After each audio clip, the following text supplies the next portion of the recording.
Social मीडियाचा बेजबाबदारपणे केलेला वापर, अनोळखी फ्रेंड रिक्वेस्ट स्वीकारून एका महिलेवर 24 तास अत्याचार करण्यात आला. त्याच्यावर ठेवलेला आंधळा विश्वास तिला महाग पडला. सोशल मीडियावरील या ओळखीचा गैरफायदा घेत तरुणाने 35 वर्षीय विवाहिता या महिलेचं अपहरण करून तिला ओलीस ठेवल्याचा आरोप आहे. तिच्यावर अत्याचार केल्याचा आरोप आहे. विवाहिता सतत मुलांचं कारण सांगून सोडण्यासाठी विनवणं करत असताना त्याने 24 तास तिच्यावर अत्याचार करून परत न भेटल्यास जीवे मारण्याची धमकी दिली. या प्रकरणी राजू मसुमाळी या आरोपीला अटक करण्यात आली आहे. पोलीस निरीक्षक प्रवीणा यादव यांनी याबाबत अधिक माहिती देताना सांगितलंय की सोशल मीडिया वापरताना आपण काळजी घेतली पाहिजे. बदनापूर तालुक्यातील 35 वर्षीय विवाहिता, तिचा पती हे ऊसतोड कामगार आहे. ऊसतोड करून कुटुंबाचा उदरनिर्वाह चालवतात. काही दिवसांपूर्वी आरोपी राजूनं इंस्टाग्रामवर पीडितेला फ्रेंड रिक्वेस्ट पाठवली. याचंच रूपांतर पुढे संवादात झालं. पीडितेने ती स्वीकारल्यानंतर दोघांमध्ये संवाद सुरू झाला.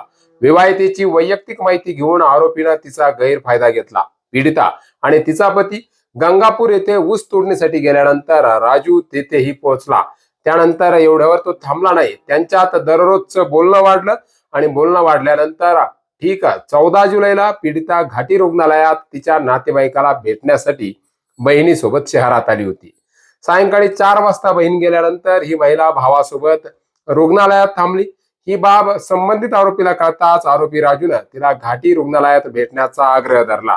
इतकंच नाही तर पीडिता ही पाणी आणण्यासाठी खाली आली आणि त्यानंतर आरोपीनं माझ्यासोबत जर आली नाहीस तर इंस्टाग्रामवरील चॅट आणि फोटो व्हायरल करण्याची धमकी दिल्याची सुद्धा चर्चा आहे. या संबंधी तिला ब्लॅकमेल केलं गेलं. त्या धमकीला बळी पडून महिला त्याच्या दुचाकीवर बसली.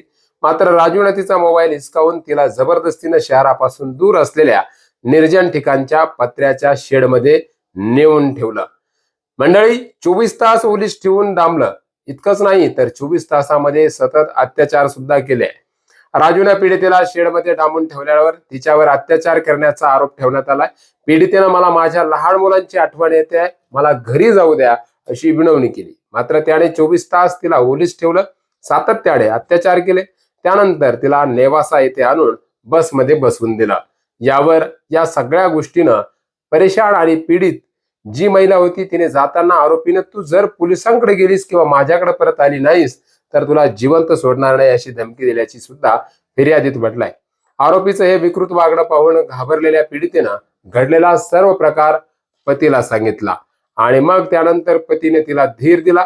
पोलिसांकडे तक्रार केली. गुन्हा दाखल होताच बेगमपुरा पोलीस ठाण्याच्या पोलीस निरीक्षक प्रवीणा यादव यांच्या सूचनेनुसार उपनिरीक्षक मनीषा केदार यांनी आरोपीचा शोध घेऊन नेवाशातून त्याला अटक केली. न्यायालयानं आरोपीला 2 दिवसाची पोलीस कोठडी सुनावली आहे. मंडळी, इंस्टाग्राम, सोशल मीडिया या गोष्टी वाटत्या तितक्या सोप्या नाहीये. याचं गांभीर्य आपण लक्षात घेतलं पाहिजे. प्रत्येकाला वेगवेगळ्या ठिकाणी वेगवेगळे पेच सोशल मीडियाच्या माध्यमातून पडू शकतात. इतकं